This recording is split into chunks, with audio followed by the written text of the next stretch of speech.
Hello everyone, कैसे हैं आप लोग? होपफुली अच्छे होंगे। और मैं आपको बता दूं, मैं भी अच्छा हूं। तो जो रिमेनिंग हमारे सेक्शन है बेटा, उन्हें करते हैं। चलिए शुरू करते हैं।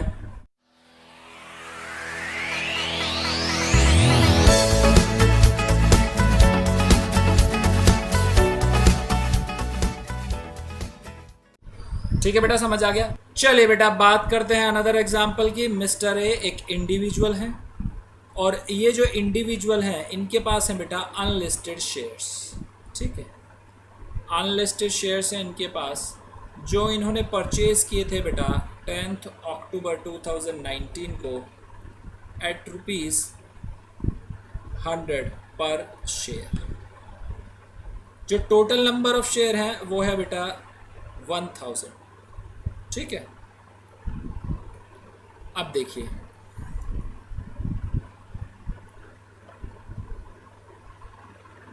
20 मार्च 2020 को क्या करते हैं मिस्टर ए, मिस्टर बी को बेटा ये शेयर ट्रांसफ़र कर देते हैं। ठीक है, और जो ट्रांसफ़र किए जा रहे हैं शेयर्स वो किए जा रहे हैं बेटा एट ₹80 पर शेयर। ठीक है, जिस डेट को ट्रांसफ़र किए जा रहे हैं शेयर्स, उस डेट को जो एफएमवी है शेयर्स की वो कितनी है, वो है बेटा ₹120 पर शेयर। तो आप मुझे बताइए मिस्टर ए की इनकम कितनी होगी और मिस्टर बी की इनकम कितनी होगी। दोनों की इनकम कंप्यूट करके बताइए। कैसे करेंगे बेटा, देखिए समझिए। सबसे पहले बात करते हैं बेटा मिस्टर ए की। मिस्टर ए के हैंड्स में कितनी होगी इनकम। याद करिए बेटा, अनलिस्टेड शेयर्स का अगर ट्रांसफर किया जाता है एफएमवी से कम प्राइस पर, तो उस केस में सेक्शन कौन सा अट्रैक्ट होता है, सेक्शन 50 सीए वो अट्रैक्ट हो जाता है। वो क्या बात करता है, अगर अनलिस्टेड शेयर ट्रांसफर किए जा रहे हैं लेस देन एफएमवी, तो उस केस में जो फुल वैल्यू ऑफ कंसिडरेशन होगी, जो सेल कंसिडरेशन होगी, वो क्या हो जाएगी, वो डीम्ड टू बी एफएमवी हो जाएगी। तो इस केस में मिस्टर ए के हैंड में फुल वैल्यू ऑफ कंसिडरेशन यानी कि सेल्स कंसिडरेशन कितनी हो जाएगी, फुल वैल्यू ऑफ कंसिडरेशन ये होगी बेटा 120 पर शेयर इंटू 1000 यानी 1,20,000। ठीक है, minus cost of acquisition. Cost of acquisition कितना होगा बेटा, कॉस्ट ऑफ एक्विजिशन कब खरीदे थे, 10 अक्टूबर 2019 को, ₹100 पर शेयर, 1 लाख हो गया बेटा कॉस्ट ऑफ एक्विजिशन। तो जो इनकम कंप्यूट होके आई मिस्टर ए की वो कितनी है, 20,000। ये क्या है बेटा, शॉर्ट टर्म कैपिटल गेन है या लॉन्ग टर्म कैपिटल गेन है, शॉर्ट टर्म है, क्योंकि 10 अक्टूबर 2019 को खरीदा और 20 मार्च 2020 को सेल कर दिया। 12 मंथ से कम का पीरियड है। ठीक है, अब ध्यान से देखिए बेटा, मिस्टर बी के हैंड में कोई इनकम अराइज हो रही है क्या, क्या 56(2)(10) एप्लीकेबल हो रहा है क्या। 56(2)(10) के प्रोविजन याद करिए। 56(2)(10) क्या बात करता था, 56(2)(10) बात करता था कि इन केस अगर प्रॉपर्टी रिसीव कर रहा है रेसिपिएंट, प्रॉपर्टी क्यों बोला हमने, शेयर से बेटा। ठीक है, अगर रेसिपिएंट रिसीव कर रहा है प्रॉपर्टी विद कंसिडरेशन, तो उस केस में जो एफएमवी है प्रॉपर्टी की माइनस जो सेल कंसिडरेशन है, अगर उसकी अमाउंट, इस डिफरेंस की अमाउंट एक्सीड कर जाती है ₹50,000 से, तो 56(2)(10) लग जाया करता था रेसिपिएंट के हैंड में। तो देखिए बेटा, मिस्टर बी के हैंड में अट्रैक्ट होता है क्या, एफएमवी देखिए शेयर्स की कितनी है, एफएमवी है शेयर्स की 1,20,000। ठीक है बेटा, और सेल कंसिडरेशन क्या है, ₹80 पर शेयर इंटू 1000। ठीक है, ये कितने हो गए, ये हो गए 80,000। डिफरेंस कितना आया, डिफरेंस आया बेटा 40,000 का। तो इस केस में 56(2)(10) एप्लीकेबल नहीं हो रहा मिस्टर बी। समझ आ गया बेटा, 50 सीए और 56(2)(10 दोनों का भी कॉम्पोजिशन समझ आ गया। ऐसे ही कई सारे कॉम्पोजिशन बन सकते हैं। आपको क्या करना है, प्रोविजन को ध्यान रखना है कि 56(2)(10) कहाँ पर एप्लीकेबल होता है, 50C कहाँ पर एप्लीकेबल होगा, 50CA कहाँ पर एप्लीकेबल होगा, 43CA कहाँ पर एप्लीकेबल होगा। ये सारे कॉम्बिनेशन जो हैं बहुत सारे बन सकते हैं। एग्जामिनर कई सारे कॉम्बिनेशन बनाकर आपको दे सकता है क्वेश्चन। एक कॉम्बिनेशन और कर लेते हैं, सेक्शन 43CA और 56(2)(10) का। ठीक है, चलिए बेटा लेते हैं एक एग्जाम्पल। एक पर्सन है मिस्टर राघव। ठीक है, ये इंडिविजुअल हैं और इनके पास है बेटा एक बिल्डिंग। ठीक है, ये बिल्डिंग बेटा इन्होंने परचेज की थी 6 फरवरी 2019 को, और ये परचेज की थी बेटा इन्होंने ₹80 लाख में। ठीक है। अब मिस्टर राघव क्या करते हैं बेटा, ये बिल्डिंग ट्रांसफ़र कर देते हैं मिस्टर गौरव को, और ये जो ट्रांसफ़र किया जा रहा है ये किया जा रहा है बेटा 11 मार्च 2020 को। ठीक है बेटा।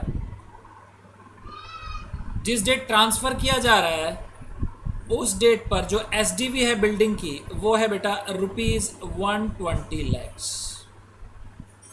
और मिस्टर गौरव को ये बिल्डिंग जो है 100 लाख में बेटा ट्रांसफ़र की गई। ठीक है। मिस्टर राघव के जो हैंड में ये बिल्डिंग है बेटा ये है कैपिटल एसेट, और मिस्टर गौरव जो बिल्डिंग को रिसीव कर रहे हैं ये रिसीव कर रहे हैं बेटा स्टॉक इन ट्रेड। मिस्टर गौरव यानी एक प्रॉपर्टी डीलर है बेसिकली। ठीक है। चलिए, तो आप बताइए मुझे मिस्टर राघव के हैंड में कितनी इनकम अराइज होगी और मिस्टर गौरव के हैंड में कितनी होगी। कैसे कंप्यूट करेंगे बेटा बिल्डिंग और ये ट्रांसफ़र? ध्यान दे, सेक्शन 50C के प्रोविज़न देखिए एप्लीकेबल होते हैं क्या। सेक्शन 50C एसडीवी कितनी है 120 लाख, और सेल कंसिडरेशन कितनी है, सेल कंसिडरेशन है बेटा 100 लाख। तो सेल कंसिडरेशन का 105% तक अगर एसडीवी है तो जो सेल कंसिडरेशन है वही हम ले लिया करते थे फुल वैल्यू ऑफ कंसिडरेशन। तो 105 100 लाख का कितना होगा 105 लाख होगा, बट एसडीवी 120 लाख। तो इस केस में बेटा सेक्शन 50C अट्रैक्ट हो जाएगा। फुल वैल्यू ऑफ कंसिडरेशन कितनी हो गई, फुल वैल्यू ऑफ कंसिडरेशन हो गई हमारी 120 lakhs minus cost of acquisition. क्या इंडेक्सेशन करने की ज़रूरत है? तो देखिए पीरियड ऑफ होल्डिंग क्या है, पीरियड ऑफ होल्डिंग है बेटा 6 फरवरी से 10 मार्च 2020, शॉर्ट टर्म है तो इंडेक्सेशन नहीं होगा। कॉस्ट ऑफ एक्विजिशन हो गया 80 लाख रिड्यूस, बैलेंस कितना आया 40 लैक्स। ये 40 लाख का जो गेन अराइज हुआ ये हो गया शॉर्ट टर्म कैपिटल गेन, और ये टैक्सेबल हो गया इन the hands of mister Raghav. इतना समझ आ गया। चलिए अब देखते हैं बेटा मिस्टर गौरव के हैंड में कोई इनकम अराइज हो रही है कि नहीं। क्या 56(2)(10) एप्लीकेबल हो रहा है? आंसर इज नो, 56(2)(10) एप्लीकेबल नहीं हो रहा। तो इस केस में कॉस्ट ऑफ एक्विजिशन जो होगी मिस्टर गौरव के हैंड में वो क्या हो जाएगी बेटा 100 लाख हो जाएगी, क्योंकि 56(2)(10) एप्लीकेबल नहीं है। अगर 56(2)(10) एप्लीकेबल होता तो 120 लाख होती, 49.4 लग जाता। ठीक है बेटा, समझ आ गया। सपोज ये जो बिल्डिंग है मिस्टर राघव के हैंड में बेटा ये स्टॉक इन ट्रेड है, ये इनका स्टॉक इन ट्रेड है। ठीक है। और जो मिस्टर गौरव रिसीव कर रहे हैं इस बिल्डिंग को वो रिसीव कर रहे हैं बेटा as capital asset, capital asset. तो अब बताइए बेटा मिस्टर राघव और मिस्टर गौरव की इनकम कैसे कंप्यूट होगी। मिस्टर राघव के हैंड में बेटा एसआईटी है बिल्डिंग, तो क्या वहाँ पर 50C एप्लीकेबल हो जाएगा? नो, 50C एप्लीकेबल नहीं होगा। वहाँ पर फिर कौन सा सेक्शन एप्लीकेबल होगा?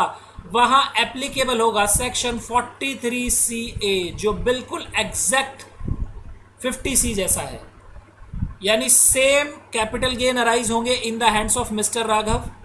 लेकिन अब बात करते हैं मिस्टर गौरव की, उनके हैंड में क्या होगा। मिस्टर गौरव ने कैपिटल एसेट रिसीव की है, तो चेक करिए बेटा 56(2)(10) के प्रोविजन एप्लीकेबल होते हैं या नहीं। इमूवेबल प्रॉपर्टी रिसीव कर रहे हैं असेसी विद कंसिडरेशन, और कंसिडरेशन और स्टैम्प ड्यूटी वैल्यू का जो डिफरेंस है वो हाइयर ऑफ दो कंडीशन में होना चाहिए, या तो 50,000 से ज़्यादा या 5% of sale consideration. 5% of sale consideration क्या है बेटा, वो है 5 लाख, और पहली कंडीशन थी 50,000 बेटा, तो दोनों में हाइयर क्या है 5 लाख है। तो 56(2)(10) तो एप्लीकेबल हो गया बेटा। ठीक है। अब इनकम फ्रॉम अदर सोर्सेज कितनी हो जाएगी मिस्टर गौरव की? स्टैम्प ड्यूटी वैल्यू माइनस जो सेल कंसिडरेशन है। स्टैम्प ड्यूटी वैल्यू कितनी है 120 lakh minus sale consideration 100 lakh, तो 20 लाख जो है बेटा वो टैक्सेबल हो जाएंगे in the hands of mister Gaurav. साथ ही सेक्शन 49 सब सेक्शन 4 के प्रोविजन लग जाएंगे जो बात करते हैं मिस्टर गौरव के हैंड में जो कॉस्ट ऑफ एक्विजिशन होगी बिल्डिंग की वो क्या होगी, 120 लाख हो जाएगी। ठीक है बेटा, समझ आ गया प्रोविजन। तो सेक्शन 56(2)(10) पर हमने काफ़ी टाइम डिवोट किया है बेटा, और इस पर टाइम लगाने का केवल एक ही पर्पस था, आप इसके प्रोविजन जो है दूसरे सेक्शन के साथ अच्छे से समझ लें। क्योंकि बेटा एग्जामिनर जो है वो सिंपल क्वेश्चन नहीं देने वाला, सिंपल ये नहीं पूछेगा कि 50,000 से ज़्यादा की उसने वैल्यू दे दी तो बताएं टैक्सेबल होगी या नहीं होगी। वो क्वेश्चन को बेटा मिक्स करके देगा, और जो पैटर्न हम देख रहे हैं अपने पास्ट ईयर के एग्जामिनेशन में, वहाँ पर बेटा काफ़ी तरह के मिक्स क्वेश्चन ऑलरेडी आ रहे हैं। ठीक है, समझ आ गया। तो 56(2)(10) हमारा यहाँ पर ख़त्म होता है बेटा। बात करते हैं अपनी 7th टाइप ऑफ इनकम की, कंपनसेशन और any other payment received in connection with termination of his employment.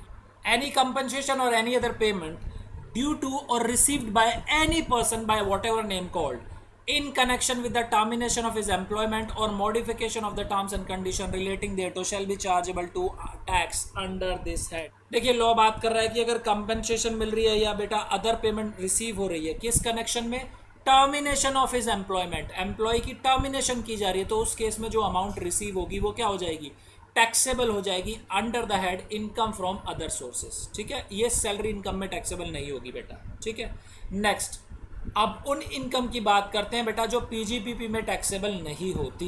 Number 1, employer receive कर रहा है बेटा एम्प्लॉय से कंट्रीब्यूशन, किस रिगार्डिंग, पीएफ के रिगार्डिंग या फिर सुपर एनुएशन या कोई अदर फंड है जो एम्प्लॉय के वेलफेयर के लिए। तो ये जो कंट्रीब्यूशन रिसीव कर रहा है एम्प्लॉयर, ये टैक्सेबल हो जाएगी under the head income from other sources.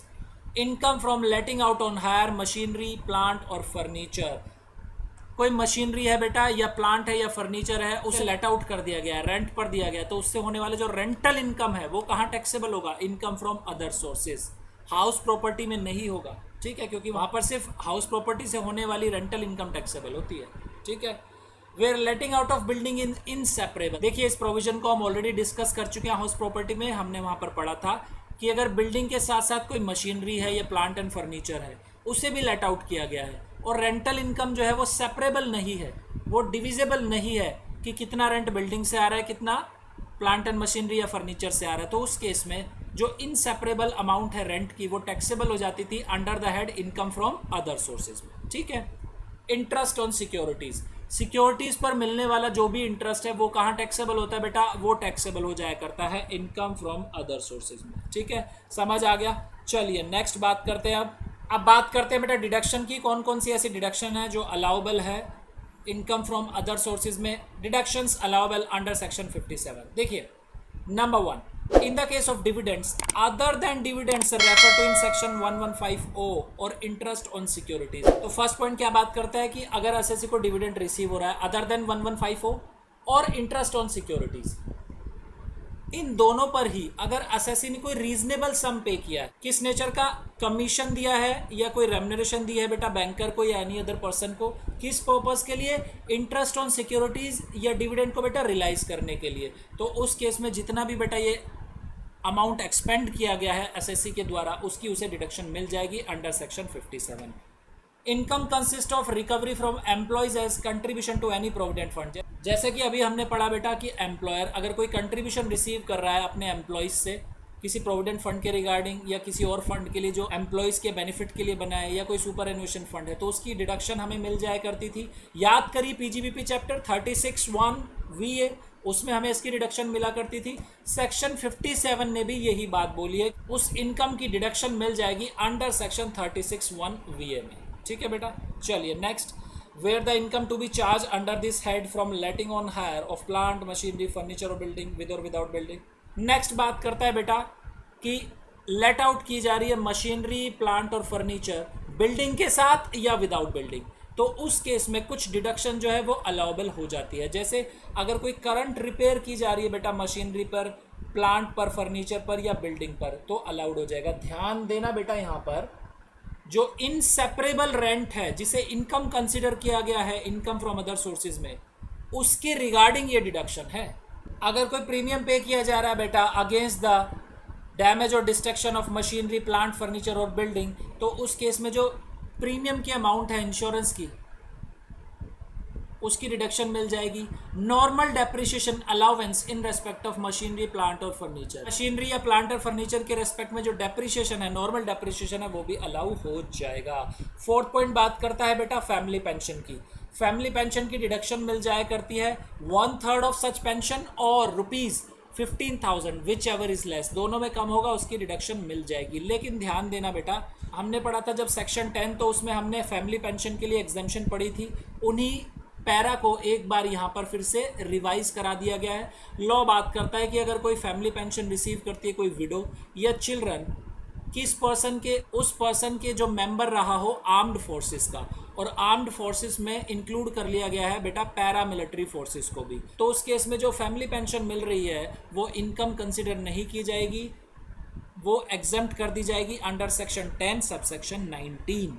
साथ ही उन्होंने बात की है कि फैमिली पेंशन रिसीव कर रहे हैं अगर कोई पर्सन जो कि फैमिली मेंबर है एक पर्सन का, एक इंडिविजुअल का, जिसने क्या किया हो, सेंट्रल या स्टेट गवर्नमेंट को सर्विस दी हो बेटा, और साथ ही उसे अवार्ड मिले हो, परमवीर चक्र, वीर चक्र या अदर गैलेंट्री अवार्ड्स, उसकी एग्जम्पशन मिल जाती थी बेटा सेक्शन 10 सबसेक्शन 18 क्लॉज II में। ये हम ऑलरेडी डिस्कस कर चुके हैं। Next, any other expenditure not being in the nature of capital expenditure, वो एक्सपेंडिचर जो रेवेन्यू नेचर का है उसकी भी एग्जम्पशन मिल जाएगी, लेकिन मिलेगी कब, जो इनकम कंसिडर की गई है इनकम फ्रॉम अदर सोर्सेज में, उसकी रिगार्डिंग अगर कोई रेवेन्यू एक्सपेंडिचर है उसकी बात कर रहे हैं। ठीक है बेटा, समझ आ गया। Next, in case of income by way of enhanced compensation और कंपनसेशन, असेसी को बेटा कंपनसेशन मिलती है या एनहांस्ड कंपनसेशन मिलती है जो चार्जेबल की जाती है अंडर सेक्शन 56(2)(8) में। याद करिए, इंटरेस्ट की बात की जा रही है, इंटरेस्ट ऑन एनहांस्ड कंपनसेशन और इंटरेस्ट ऑन कंपनसेशन, उस इंटरेस्ट की बेटा 50% की डिडक्शन दी जा रही है। ठीक है, समझ आ गया। सेक्शन 57 की डिडक्शन बेटा यहाँ पर खत्म होती है। अब बात करते हैं सेक्शन 10 से रिलेटेड एग्जम्पशंस के बारे में जो income from other sources chapter पर एप्लीकेबल होती है। आइए बेटा अब करते हैं exemption under section 10। Following interest income arising to certain person would be exempt under section 10 subsection 15। Interest income को बेटा एग्जम्प्ट किया जा रहा है अंडर सेक्शन 10 सबसेक्शन 15। देखिए, number 1, income by way of interest, premium on redemption और other payment on notified securities, bond, annuity certificates और other saving certificate, ये एग्जम्प्ट हो जाता है बेटा, but subject to such limits and condition जो specify की गई है। इंटरेस्ट मिलता है अगर बेटा post office saving bank account में, तो उस केस में कितना इंटरेस्ट एग्जम्प्ट होता है, लॉ बात करता है 3,500 इन case of an individual account और 7,000 इन केस ऑफ जॉइंट अकाउंट। ये जो इंटरेस्ट है बेटा ये पूरे साल के इंटरेस्ट की बात की गई है। Interest on securities held by issue department of central bank of Ceylon, जो कि अब सेंट्रल बैंक ऑफ श्रीलंका के नाम से जाना जाता है। तो अगर सेंट्रल बैंक ऑफ श्रीलंका में किसी ने सिक्योरिटीज हेल्ड कर रखी है तो उस पर होने वाला जो इंटरेस्ट है उसकी एग्जम्पशन है बेटा, वो एग्जम्प्ट है। Interest payable to any bank incorporated in a country outside India and authorized to perform central banking function in that country on any deposit made by it with the approval of RBI with any scheduled bank। देखिए, interest पे किया जा रहा है एक ऐसे bank को जो इंडिया के बाहर सिचुएटेड है। तो लॉ बात कर रहा है कि ये जो इंटरेस्ट की पेमेंट की जाएगी ये क्या हो जाएगी बेटा, एग्जेम्प्ट हो जाएगी। साथ ही अप्रूवल होना चाहिए आरबीआई का, आरबीआई का अप्रूवल होगा तभी इस इंटरेस्ट की जो है एग्जेम्पशन मिलेगी। Next, interest payable to the Nordic Investment Bank on a loan advanced by to project approved by Central Government in terms of memorandum of understanding entered into by the Central Government with that bank of 25/11/1986। देखिए, interest पे किया जा रहा है बेटा एक loan के regarding जो एक प्रोजेक्ट के रिगार्डिंग लिया गया था और वो प्रोजेक्ट जो है अप्रूव किया था सेंट्रल गवर्नमेंट ने। उस प्रोजेक्ट पे जो लोन लिया है और लोन पर इंटरेस्ट की पेमेंट की जा रही है नॉर्डिक इन्वेस्टमेंट बैंक को, तो वो क्या हो जाएगा बेटा, एग्जेम्प्ट हो जाएगा। Next, interest payable to the European investment bank, European investment bank को बेटा इंटरेस्ट पे किया जा रहा है। किस लोन पर दिया जा रहा है, on a loan granted by it in pursuance of framework agreement for financial cooperation entered into by the central government with the bank. Central government ने जो है बैंक के साथ बेटा एक एग्रीमेंट साइन किया है फाइनेंशियल कोऑपरेशन का। उस फाइनेंशियल कोऑपरेशन एग्रीमेंट के थ्रू जो है यूरोपियन इन्वेस्टमेंट बैंक जो है लोन प्रोवाइड करा रहा है, तो उस लोन पर जो इंटरेस्ट की पेमेंट की जा रही है एसएससी के द्वारा बेटा वो एग्जेम्प्ट कर दी गई है। अंडर सेक्शन 10 सब सेक्शन 15 में। ठीक है, next 6th point, interest payable. अब इंटरेस्ट कौन पे कर रहा है बेटा? एक शेड्यूल बैंक पे कर रहा है। किसे? To a non resident, non resident को पे कर रहा है। और नॉन रेजिडेंट को इंटरेस्ट क्यों पे कर रहा है? क्योंकि नॉन रेजिडेंट ने डिपॉजिट करा रखा है शेड्यूल बैंक में फॉरेन करेंसी, और ये जो फॉरेन करेंसी उसने डिपॉजिट कराई है, इस केस में बैंक जो है आरबीआई से अप्रूव्ड हो रखा है। तब शेड्यूल बैंक जो ये इंटरेस्ट पे करेगा उस नॉन रेजिडेंट को, वो हो जाएगा एग्जेम्प्ट। ठीक है, interest payable by public sector companies, जो पीएसयूज हैं वो इंटरेस्ट पे कर रही हैं बेटा on certain specified bonds and debentures. Central government ने कुछ स्पेसिफाई कर रखे हैं बेटा बॉन्ड्स या डिबेंचर्स, उनके ऊपर जो पीएसयू इंटरेस्ट पे करती है वो इंटरेस्ट क्या हो जाता है बेटा? एग्जेम्प्ट हो जाया करता है। ठीक है, जैसे tax free bond issued by Indian infrastructure company limited, tax free secured redeemable non convertible bond of the Indian railway finance corporation limited IRFCL, national highways authority of India, rural electrification corporation limited पर जो interest की payment होगी वो क्या हो जाएगा? Exempt हो जाया करता है। ठीक है, interest payable by government of India on deposit made by an employee of the central और स्टेट गवर्नमेंट और PSUs in accordance with the scheme as may be notified of the monies due to him on account of retirement while on superannuation or otherwise। देखिए, interest पे कर रही है government, किस amount पर interest पे कर रही है? सेंट्रल गवर्नमेंट या स्टेट गवर्नमेंट या PSU के जो एम्प्लॉयज़ थे उन्होंने मनी डिपॉजिट कराई हुई थी, तो उन मनीज़ पर जो है इंटरेस्ट पे कर रही है गवर्नमेंट। और ये जो मनी मिल रही है एम्प्लॉयज़ को, ये रिटायरमेंट के टाइम पर मिल रही है, ये सुपर एनुएशन के टाइम मिल रही है। तो लॉ बात कर रहा है जो भी इंटरेस्ट गवर्नमेंट पे कर रही है उस केस में एग्जेम्प्ट हो जाएगा। ये जो प्रोविजन है बेटा ध्यान देना, ये सिर्फ और सिर्फ गवर्नमेंट एम्प्लॉयज़ पर एप्लीकेबल है, नॉन गवर्नमेंट एम्प्लॉयज़ पर ये एप्लीकेबल नहीं होता। ठीक है बेटा, next is Bhopal gas victim. बेटा इस प्रोविजन को हम ऑलरेडी कर चुके हैं। हमने क्या डिस्कस किया था? जो भोपाल गैस विक्टिम्स को अगर कोई भी पेमेंट रिसीव हो रही है उसे इनकम नहीं माना जाता। सेक्शन 10 में एग्जाम्पशन दे दी गई थी। लो यहाँ पर जो एग्जाम्पशन दे रहा है बेटा वो दे रहा है इंटरेस्ट के रिगार्डिंग, इंटरेस्ट ऑन डिपॉजिट्स किए गए हैं सेंट्रल गवर्नमेंट की स्कीम के थ्रू। ये डिपॉजिट किसके लिए किए गए? Deposit for the benefit of victims of Bhopal gas leak disaster. तो उस डिपॉजिट पर होने वाला जो इंटरेस्ट है उसकी एग्जाम्पशन दी जा रही है बेटा। ठीक है, next interest on gold bond deposit issued under the gold deposit scheme और गोल्ड मोनेटाइजेशन स्कीम। जो इंटरेस्ट मिलता है बेटा गोल्ड डिपॉजिट स्कीम पर या गोल्ड मोनेटाइजेशन स्कीम पर जो इंटरेस्ट मिला करता है उसकी एग्जाम्पशन दी जाती है। Next, interest on bond issued by local authority और स्टेट पूल्ड फाइनेंस एंटिटी। आप देखिए बॉन्ड जो इशू किया है वो लोकल अथॉरिटी ने इशू किया है या स्टेट पूल्ड फाइनेंस एंटिटी ने किया है, तो उस केस में जो बॉन्ड पर इंटरेस्ट मिल रहा है वो हो जाता है बेटा एग्जेम्प्ट, उसे इनकम कंसिडर नहीं किया जाता है। स्टेट पूल फाइनेंस एंटिटी का मतलब क्या होता है? तो लॉ ने समझाया है। स्टेट पूल फाइनेंस एंटिटी का मतलब होता है कि सच entity which is set up in accordance with the guidelines for the pooled finance development scheme notified by the central government in the Ministry of Urban Development। यानी pooled finance development scheme के through central government ने बेटा notify कर रखी है guidelines, उन guidelines के according कोई एंटिटी बनाई गई है, सेटअप की गई है, वो कहलाती है स्टेट पूल्ड फाइनेंस एंटिटी। ठीक है, तो ये जो state pooled finance entity issue करती है बॉन्ड, इन बॉन्ड्स पर जो इंटरेस्ट होता है उसकी एग्जाम्पशन दे दी गई है बेटा। ठीक है, next, interest income received by a non resident in an offshore banking unit refer to you of the SEZ act 2005। देखिए बेसिकली क्या है, जो SEZ यूनिट होती है उसमें बैंक्स होते हैं बेटा, उन बैंक्स में अगर कोई नॉन रेजिडेंट डिपॉजिट करा रहा है बेटा अमाउंट, तो उस अमाउंट पर होने वाला जो इंटरेस्ट है उस इंटरेस्ट इनकम को एग्जेम्प्ट कर रहे हैं in the hands of non resident. ठीक है बेटा, interest income receivable by a non resident from a unit located in IFSC in respect of monies borrowed by it on और आफ्टर 1 सितंबर 2019। IFSC में एक यूनिट है, वो यूनिट क्या करती है? नॉन रेजिडेंट से बेटा लोन बोरो करती है, और अब नॉन रेजिडेंट से लोन उसने लिया तो लोन पर जो इंटरेस्ट है उसकी पेमेंट कर रही है। तो लॉ यहाँ पर एग्जाम्पशन दे रहा है नॉन रेजिडेंट को कि इंटरेस्ट इनकम जो ये मिल रही है नॉन रेजिडेंट को किससे?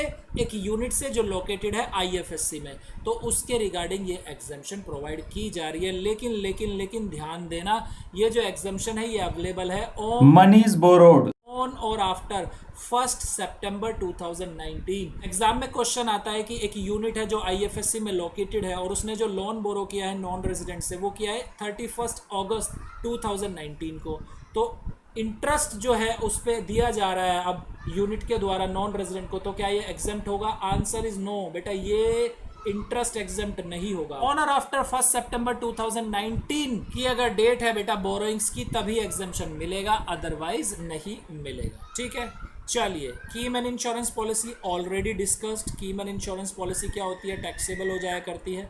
जो भी सम रिसीव होता है कीमैन इंश्योरेंस पॉलिसी का वो टैक्सेबल हो जाया करता है बेटा, भले उसमें बोनस भी इंक्लूडेड हो। लॉ यहाँ पर बात कर रहा है कि अगर वो इनकम जो है पीजीपीपी में टैक्सेबल नहीं होती या सैलरी में टैक्सेबल नहीं होती तो वो कहाँ टैक्सेबल होगी? इनकम फ्रॉम अदर सोर्सेज में, सिर्फ इतना मेंशन किया गया। ठीक है, नेक्स्ट पॉइंट रेजिडुअल इनकम, ये हम ऑलरेडी डिस्कस कर चुके हैं। तो लॉ यहाँ पर बात कर रहा है कि अगर इनकम चार्जेबल नहीं है 4 टाइप्स ऑफ हेड में तो वो कहाँ टैक्सेबल हो जाएंगे? वो टैक्सेबल हो जाएंगे इनकम फ्रॉम अदर सोर्सेज में। ठीक है, जैसे बात करें जो एमपी एमएलएज होते हैं बेटा, उनकी सैलरीज जो होती है वो टैक्सेबल नहीं होती सैलरी हेड में, तो उसे कहाँ टैक्सेबल किया जाता है? उसे टैक्सेबल किया जाता है बेटा इनकम फ्रॉम अदर सोर्सेज में। ठीक है, अंडर सेक्शन 56। क्लियर हो गया? चलिए बेटा अब सर्कुलर की बात कर लेते हैं। Interest from non SLR securities of bank whether chargeable under the head PGBP और income from other sources। Non SLR securities क्या होती है बेटा? बेसिकली बेटा ये बॉन्ड्स होते हैं। तो पॉइंट ऑफ डिस्प्यूट जो है यहाँ पर वो ये है कि जो इंटरेस्ट रिसीव हो रहा है नॉन एसएलआर सिक्योरिटीज से उसे हम पीजीबीपी में टैक्सेबल करेंगे या इनकम फ्रॉम अदर सोर्सेज में टैक्सेबल करेंगे, तो उसके रिगार्डिंग सर्कुलर निकाला था बेटा सीबीडीटी ने, सर्कुलर नंबर 18 डेटेड 2 नवंबर 2015।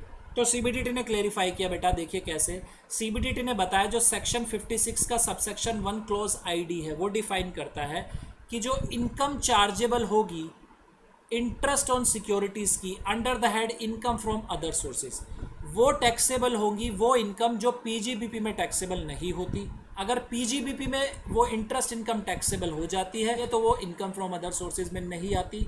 दूसरी बात, जो इन्वेस्टमेंट कर रही हैं बैंकिंग कंसर्न, ये उनका बैंकिंग बिजनेस का पार्ट होता है, इसलिए इसी वजह से जो इंटरेस्ट रिसीव हो रहा है नॉन एसएलआर सिक्योरिटीज का वो कहाँ टैक्सेबल हो जाएगा? पीजीबीपी में टैक्सेबल हो जाएगा।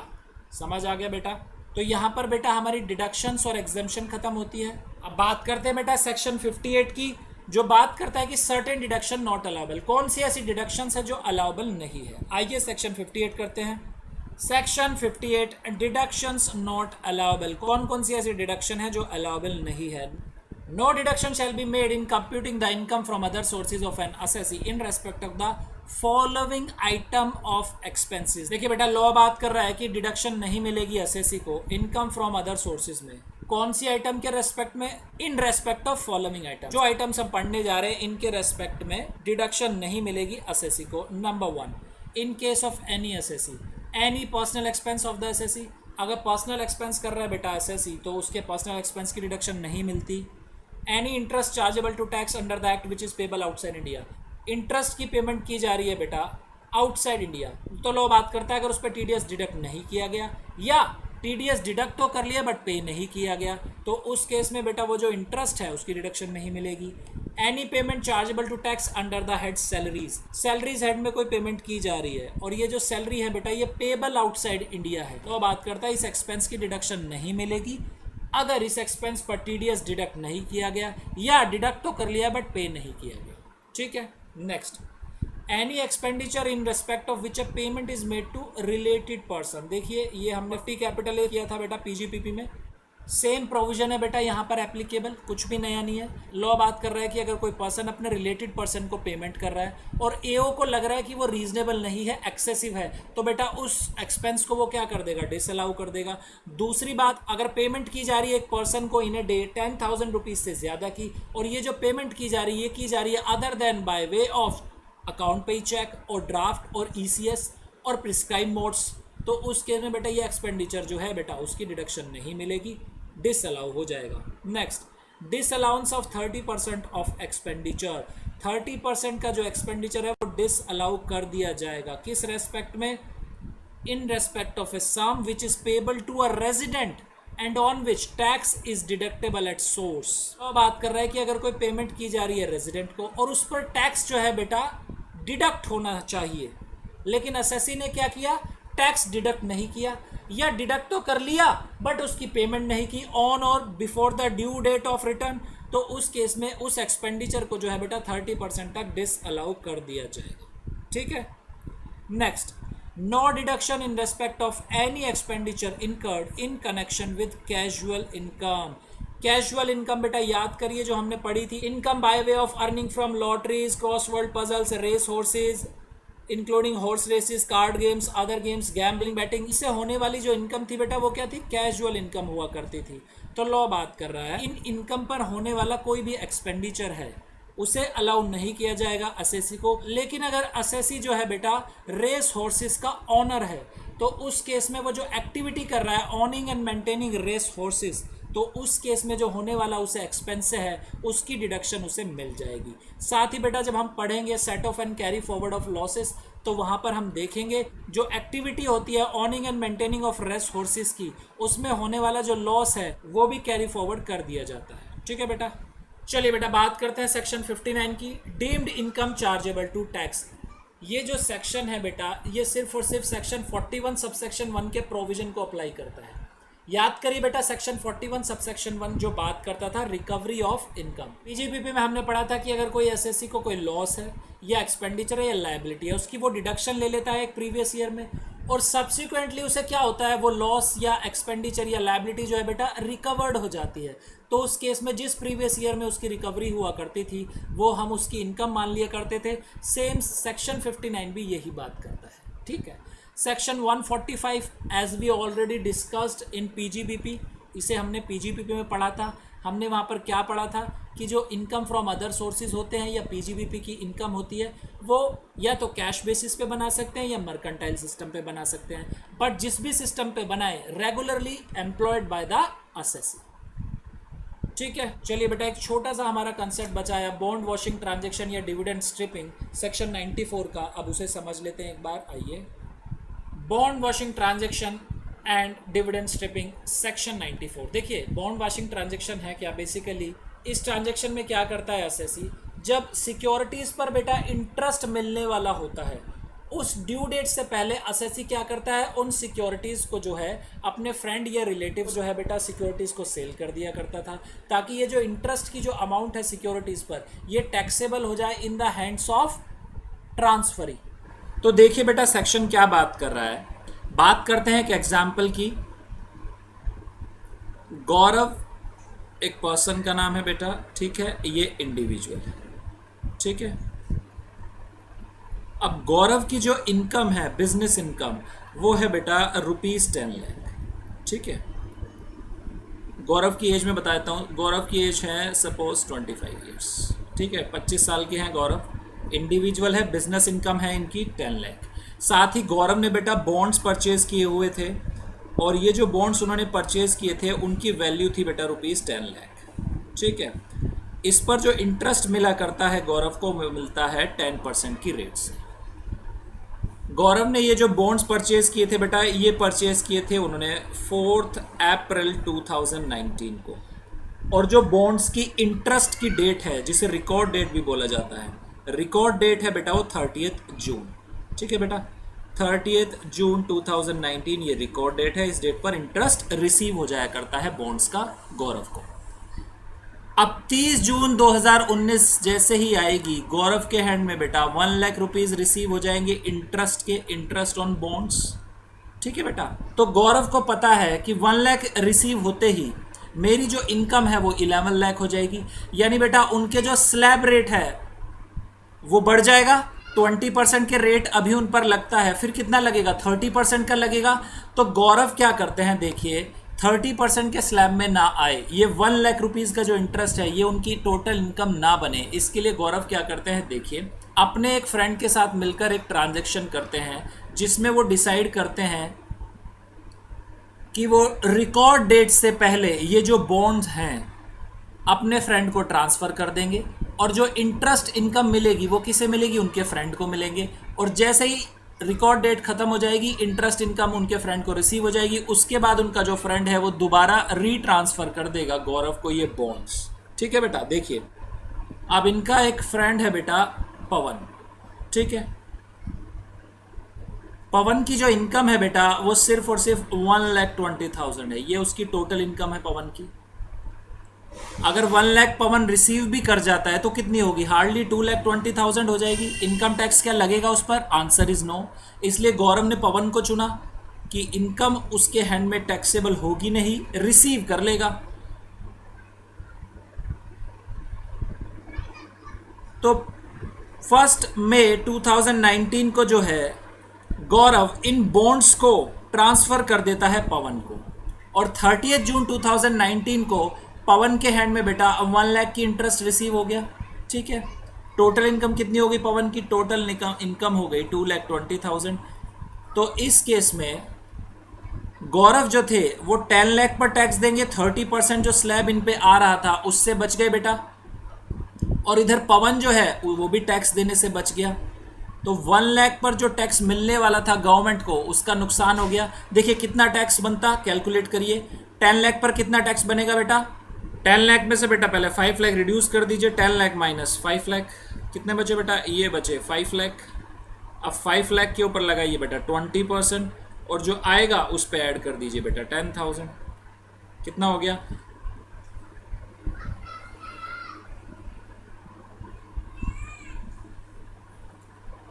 उसमें ऐड कर दीजिए बेटा 12,500। कितना हो गया बेटा, ये हो गया 1,12,500। ये बेटा 10 लाख के ऊपर टैक्स बन गया। ठीक है, अब 11 लाख पर कितना टैक्स बनता, 11 लाख पर टैक्स बनता 11 लाख माइनस करिए बेटा 10 लाख। ठीक है, बैलेंस आया बेटा 1 लाख, 1 लाख का करिए 30%, और उसमें ऐड कर दीजिए 1,12,500। 1 लाख का 30% हो गया बेटा 30,000, और 1,12,500 और करेंगे तो 1,42,500 हो गया। तो कितना टैक्स बचा गया बेटा गौरव, गौरव ने जो टैक्स बचाया वो 30,000 का बचा लिया, 1,42,000 माइनस 1,12,500 कितना हो गया 30,000 आ गया बेटा। इसे आप डायरेक्ट भी कर सकते थे, लेकिन डायरेक्ट आपकी समझ नहीं आता इसलिए मैंने ऐसे किया।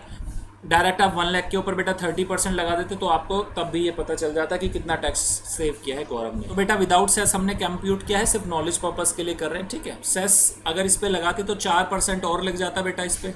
ठीक है, तो समझिए अप्रॉक्स गौरव ने 30,000 रुपीज जो है सेव कर लिए। अब यहाँ पर रोल आता है बेटा सेक्शन 94 सबसेक्शन 1 का, जो बात करता है कि इन केस ऑनर जो है सिक्योरिटीज को ट्रांसफर कर रहे हैं before the due date of interest, interest की ड्यू डेट से पहले बेटा वो ट्रांसफर कर देते हैं। किस वजह से करते हैं कि ताकि जो इंटरेस्ट की अमाउंट है वो ट्रांसफर के हैंड में टैक्सेबल हो जाए। तो ट्रांसफरर के हैंड में ही ये टैक्सेबल हो जाएंगी।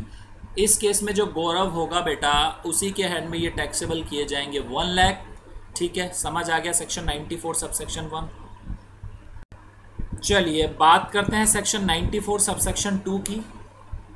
In order to prevent the practice of sale of securities come interest, section 94 subsection 2 provides that if an assessee who has beneficial interest in securities sells such securities in such a manner that either no income is received or income received is less than the amount he would have received if such interest has accrued from day to day, then income from such securities for the whole year would be deemed to be the income of assessee. क्या बात कर रहा है बेटा section इसमें 94 subsection 2 क्या बात कर रहा है, देखिए 94 सबसेक्शन 2 क्या बात करता है, जो हमने ट्रांजैक्शन की है बेसिकली उसी को एक्सटेंड कर रहा है बेटा वो। ठीक है, अब होता क्या है देखिए, जो ये बॉन्ड्स हैं बेटा, जो ये सिक्योरिटीज हैं, जब इन पर इंटरेस्ट ड्यू हो गया है तो आमतौर पर ये मार्केट में बेटा महंगी बिकेगी, जो इनकी वैल्यू है उस वैल्यू से हाई प्राइस पर ये सेल की जाएंगी। तो जब सिक्योरिटीज़ पर इंटरेस्ट मिलने वाला होता है तो हम उन्हें बोलते हैं बेटा सिक्योरिटीज कम इंटरेस्ट, यानी वो सिक्योरिटीज इंटरेस्ट सहित है, अभी इंटरेस्ट मिलने वाला है। ठीक है, जब सिक्योरिटीज़ का इंटरेस्ट रिसीव हो जाता है असेसी को तो उसे बोला जाता है एक्स इंटरेस्ट सिक्योरिटीज़, या सिक्योरिटीज एक्स इंटरेस्ट हम उसे बोल सकते हैं। ठीक है बेटा, समझ आ गया। तो देखिए जो सिक्योरिटीज कम इंटरेस्ट होती है बेटा वो जो है उनकी वैल्यू हाई प्राइस पर होती है क्योंकि इंटरेस्ट भी उसमें इंक्लूड है। और जो एक्स इंटरेस्ट सिक्योरिटीज होती हैं उनकी वैल्यू क्या होती है बेटा, डिक्रीज कर जाती है, कम प्राइस पर आ जाती है। सेक्शन 94 सब सेक्शन 2 सिंपल बात कर रहा है बेटा, ये जो सिक्योरिटीज कम इंटरेस्ट है इनका जो बेनिफिशियल ओनर है, बेनिफिशियल ओनर कौन है, गौरव है हमारे केस में। तो गौरव जो है बेटा उसी के हैंड में जितना भी इंटरेस्ट आएगा पूरे साल का वो टैक्सेबल किया जाएगा गौरव के हैंड में। सेक्शन 94 सब सेक्शन 2 ये बात करता है। ठीक है बेटा, समझ आ गया, क्लियर हो गया। चलिए नेक्स्ट अब बात करते हैं सेक्शन 94 सब सेक्शन 7 की। Section 94 subsection 7 provides that where any person buys or acquires any securities or units within a period of 3 months prior to the record date and such person sells or transfer। देखिए क्या बात कर रहे हैं कि कोई person by या acquire यानी खरीद रहा है, सिक्योरिटीज खरीद रहा है या units within a period of 3 months prior to the record date. Record date से 3 महीने पहले, उन 3 महीनों के अंदर, within a period of 3 months। ठीक है बेटा, और बाद में वो क्या करता है, वो पर्सन सेल कर देता है उन सिक्योरिटीज को या यूनिट्स को। तो सिक्योरिटीज के लिए अलग टाइम मेंशन किया है और यूनिट्स के लिए अलग। सिक्योरिटीज के लिए क्या टाइम बताया, securities within a period of 3 months after such date, record date के बाद 3 महीनों के अंदर अंदर। In case of units record date के बाद 9 महीने के अंदर अंदर वो उन सिक्योरिटीज या यूनिट्स को बेटा सेल कर देता है। तो लॉ बात करता है बेटा, द डिविडेंड और इनकम ऑन सच सिक्योरिटीज और यूनिट रिसीव्ड और receivable bye such person is exempt. जो डिविडेंड मिल रहा है उस पर्सन को या इनकम रिसीव हो रही है यूनिट्स पर, वो क्या है, एग्जेम्प्ट कर दिया जाएगा उस पर्सन के हैंड में। किस पर्सन के हैंड में, जिसने ये सिक्योरिटीज या यूनिट्स परचेज की थी और बाद में उन्हें सेल कर दिया। ठीक है बेटा, लेकिन एक कंडीशन और है, the loss if any arising therefrom shall be ignored for the purpose of computing his income chargeable to tax. लेकिन अगर कोई लॉस अराइज हो रहा है इस ट्रांजेक्शन पर असेसी को, वो इग्नोर कर दिया जाएगा, उसे कंसिडर नहीं किया जाएगा। Such loss should not exceed the amount of dividend or income received or receivable on such securities or unit। वो जो लॉस होगा वो एक्सीड नहीं करना चाहिए जितना असेसी को डिविडेंड मिला है या जितनी उसे इनकम रिसीव हुई है यूनिट्स पर। ठीक है बेटा, समझ आ गया? नहीं समझ आया मैं जानता हूं, इसे मैं आपको एग्जाम्पल से समझाता हूं, आपको क्रिस्टल क्लियर हो जाएगा कंसेप्ट। देखिए बात करते हैं एक एग्जाम्पल की बेटा। मिस्टर प्रत्यूष एक इंडिविजुअल है, ठीक है। अब ये क्या करते हैं, मिस्टर प्रत्यूष बेटा 1000 शेयर्स परचेज करते हैं बी एंड कंपनी के। ठीक है, बी एंड कंपनी के इन्होंने शेयर परचेज किए और ये शेयर परचेज किए इन्होंने बेटा 1 अप्रैल 2019 को। शेयर जो परचेज किए इन्होंने ₹180 पर शेयर इन्होंने परचेज किया है। ठीक है, मीनवाइल क्या होता है, जो कंपनी है बी एंड कंपनी, वो डिविडेंड डिक्लेयर करती है बेटा। डिक्लेयर किया जा रहा है, पे नहीं किया जा रहा, ध्यान रखना। डिविडेंड डिक्लेयर करती है ₹40 पर शेयर का और बताती है ये जो डिविडेंड मिलेगा असेसी को, ये डिविडेंड मिल जाएगा 30 जून 2019 को। ठीक है, समझ आ गया। 30 जून 2019 की वो सुंदर सुबह आती है और मिस्टर प्रत्यूष के डीमेट अकाउंट में डिविडेंड रिसीव हो जाता है। ठीक है, तो मिस्टर प्रत्यूष को डिविडेंड कितना मिलता है बेटा, डिविडेंड जो रिसीव हो रहा है वो कितना होगा, 40 पर शेयर, 1000 शेयर से यानी 40,000 का डिविडेंड उन्हें रिसीव हो गया। ठीक है, समझ आ गया। अब मिस्टर प्रत्यूष क्या करते हैं, 31 अगस्त 2019 को मिस्टर प्रत्यूष जो है सेल कर देते हैं बेटा इन शेयर्स को। ठीक है, तो अभी मैंने आपसे एक कंसेप्ट डिस्कस किया था, कम इंटरेस्ट एक्स इंटरेस्ट। उसमें मैंने क्या बताया था आपको, जो इंटरेस्ट मिलने वाला होता है जिन सिक्योरिटीज़ पर, आमतौर पर उनकी वैल्यू हाई होती है और जिन सिक्योरिटीज़ पर इंटरेस्ट मिल चुका है उन पर क्या होती है, उनकी वैल्यू लो हो जाती है, डिक्रीज कर जाती है, क्योंकि इंटरेस्ट जो था वो चला गया। तो ऐसे ही बेटा ये जो शेयर हैं जब प्रत्यूष ने खरीदे थे 180 पर शेयर के खरीदे थे, बाद में अब जब इन्हें सेल कर रहे हैं तो इनका जो प्राइस होगा वो कम होगा। तो सपोज बात करें इन्होंने जो सेल किए शेयर, ये किए ₹120 पर शेयर। ठीक है बेटा, चलिए अब कंप्यूट करिए, इनकम कितनी हुई मिस्टर प्रत्यूष की या लॉस कितना हुआ। देखिए सेल कंसिडरेशन कितनी है, सेल्स कंसिडरेशन है 120 पर शेयर इंटू 1000, दैट इज 1,20,000। ठीक है बेटा, और कॉस्ट ऑफ एक्विजिशन क्या है, कॉस्ट ऑफ एक्विजिशन हो जाएगा बेटा 1000 शेयर है, 180 रुपये का एक है, 1,80,000। ठीक है, समझ आ गया। चलिए, तो यहाँ पर लॉस हो गया बेटा कितने का, 60,000 का लॉस हो गया मिस्टर प्रत्युष को। ये क्या है, शॉर्ट टर्म कैपिटल लॉस है या long term, short term capital loss है बेटा। पीरियड ऑफ होल्डिंग देखिए 1419 से और 30 अगस्त 2019, 5 महीनों के अंदर अंदर बेच दिए। ठीक है, तो ये 60,000 का उन्हें शॉर्ट टर्म कैपिटल लॉस हो जाता है। अब देखिए एक्चुअल में हुआ क्या, मिस्टर प्रत्युष को पहले तो मिला बेटा डिविडेंड इनकम, ये डिविडेंड इनकम बेटा एग्जाम्प्ट हो जाएगी सेक्शन 10 सब सेक्शन 34 में, एग्जाम्पशन मिल गई डिविडेंड की। दूसरी तरफ मिस्टर प्रत्युष ने 60,000 का बेटा short term capital loss generate कर लिया। तो यहाँ पर अब रोल आता है बेटा सेक्शन 94 सब सेक्शन 7 का। सेक्शन 94 सब सेक्शन 7 क्या बात करता है, सेक्शन 94 सब सेक्शन 7 बात करता है कि ये जो डिविडेंड मिला है असेसी को, मिस्टर प्रत्युष को, ये तो बेटा एग्जम्प्ट है ही, इस पे वो कोई रेस्ट्रिक्शन नहीं लगा रहा, लेकिन जो लॉस उन्होंने बुक किया है इस पे रेस्ट्रिक्शन लगा दी गई है। सेक्शन बात करता है कि जो डिविडेंड जितनी भी अमाउंट का मिला है असेसी को, उतनी अमाउंट तक टू द एक्सटेंट जो लॉस होगा वो बेटा अवॉइड कर दिया जाएगा, उसे कंसिडर नहीं किया जाएगा, वो डिसअलाउ कर दिया जाएगा। यानी 60,000 का अगर लॉस है तो उसमें से 40,000 तो डिसअलाउ हो गए, बचे कितने 20,000। मात्र 20,000 का जो लॉस है केवल और केवल वो अलाउ किया जाएगा मिस्टर प्रत्युष को। ठीक है बेटा, अब बेटा बुक्स में आइए, देखिए क्या लिखा है, एनी पर्सन बायज और एक्वायर्स एनी सिक्योरिटीज, यूनिट मत पढ़ना बेटा अभी, यानी कोई पर्सन खरीद रहा है securities within a period of 3 months prior to the record date, record date से पहले 3 महीने के अंदर अंदर अगर कोई पर्सन सिक्योरिटीज परचेज कर रहा है, सिक्योरिटीज में शेयर्स आते हैं बेटा, तो रिकॉर्ड डेट क्या है इस केस में, रिकॉर्ड डेट है बेटा हमारी 30 जून, मैं इसे लिख देता हूँ रिकॉर्ड डेट। ठीक है, जिस डेट पे डिविडेंड मिला करता है, अर्लियर एग्जाम्पल में भी हमने समझा था, रिकॉर्ड डेट से पहले 3 महीने के अंदर अंदर, रिकॉर्ड डेट से पहले, रिकॉर्ड डेट से पहले 3 महीने कौन कौन से हो जाएंगे बेटा, ये हो जाएगा बेटा मार्च, अप्रैल और मई, ये रिकॉर्ड डेट से पहले के 3 महीने हैं बेटा। इस केस में असेसी ने कब परचेज किया, अप्रैल में परचेज किया, यानी फर्स्ट कंडीशन फुलफिल हो गई।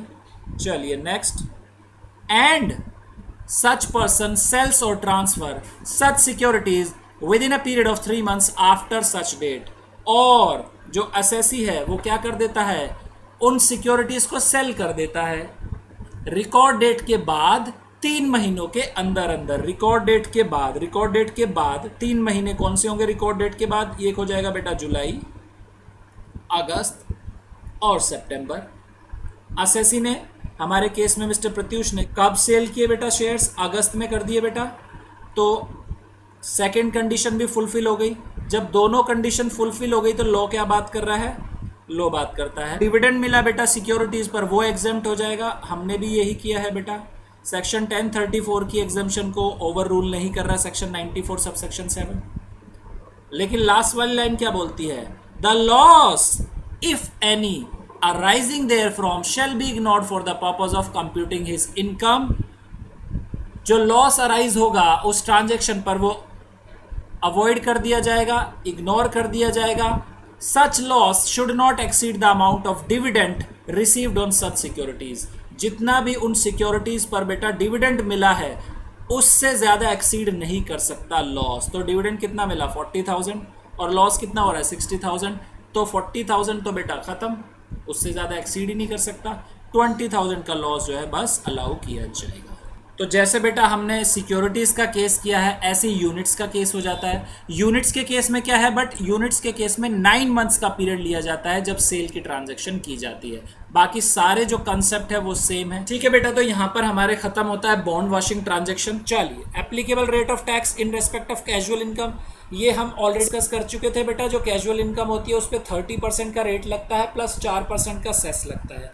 साथ ही हमने 58 सेक्शन में पढ़ा था कि इन कैजुअल इनकम के रिगार्डिंग कोई भी एक्सपेंडिचर होता है या अलाउंस होती है वो अलाउड नहीं होती इनकम में से। डिडक्शन अंडर चैप्टर 6 से वो भी नहीं मिलती इन इनकम पर, और जो एडजस्टमेंट होती है अनएग्जॉस्टेड बेसिक एग्जम्पशन लिमिट वाली वो भी इन इनकम के अगेंस्ट अलाउड नहीं होती असेसी को। ठीक है बेटा, समझ आ गया। तो यहाँ पर जो है बेटा हमारा इनकम फ्रॉम अदर सोर्सेज का जो चैप्टर है बेटा फिनिश होता है। साथ ही हमारा मॉड्यूल नंबर जो सेकंड है वो भी खत्म होता है। हमारे 2 मॉड्यूल कंप्लीट हो चुके हैं, अब सिर्फ और सिर्फ एक मॉड्यूल हमारा बचा है। जो इंटरमीडिएट का कोर्स होता है बेटा, उस कोर्स में जो मोस्टली क्वेश्चन जो एग्जामिनर बनाता है वो हेड्स ऑफ इनकम में से वो क्वेश्चन लेता है। तो 5 हेड्स ऑफ इनकम आज हमारे ख़त्म हो गए और 5 पर काफ़ी हमने टाइम डिवोट किया है, काफ़ी मेहनत से हमने पढ़ाई की है, एक एक कंसेप्ट को डिटेल में समझा है। इन केस अगर बेटा फिर भी अगर आपको कोई प्रॉब्लम होती है तो आप जो है हमें व्हाट्सएप कर सकते हैं, या आप हमें बेटा टेलीग्राम पर भी मैसेज कर सकते हैं। साथ ही हम इंस्टा पर भी हैं, फेसबुक पर भी हैं, तो जहाँ से आप कनेक्ट होना चाहें वहाँ से कनेक्ट हो सकते हैं। जिस भी मीडियम पर आप क्लास देख रहे हैं, जिस मोड को आप यूज़ कर रहे हैं क्लास देखने के लिए, आप फेसबुक पर देख रहे हैं क्लासेस, या आप टेलीग्राम के थ्रू देख रहे हैं, या बेटा आप यूट्यूब के थ्रू देख रहे हैं, तो जो भी आप क्लासेस देख रहे हैं वहाँ पर भी कमेंट करके अपनी प्रॉब्लम हमसे शेयर कर सकते हैं। हमारी पूरी कोशिश रही कि आपकी जितनी भी क्वेरी है, जितनी भी प्रॉब्लम है, हम वो रिजॉल्व करें। ठीक है बेटा, तो यहाँ पर अपनी क्लास बेटा आज ख़त्म करते हैं। तो बेटा ये थी हमारी आज की क्लास। अब आप करिए इसका रिवीजन। इन केस अगर आपको कोई प्रॉब्लम आती है तो आप कमेंट सेक्शन में लिख सकते हैं, या आप हमें व्हाट्सएप कर सकते हैं। हमारा व्हाट्सएप नंबर है 8287377353। तो बेटा मिलते हैं नेक्स्ट क्लास में।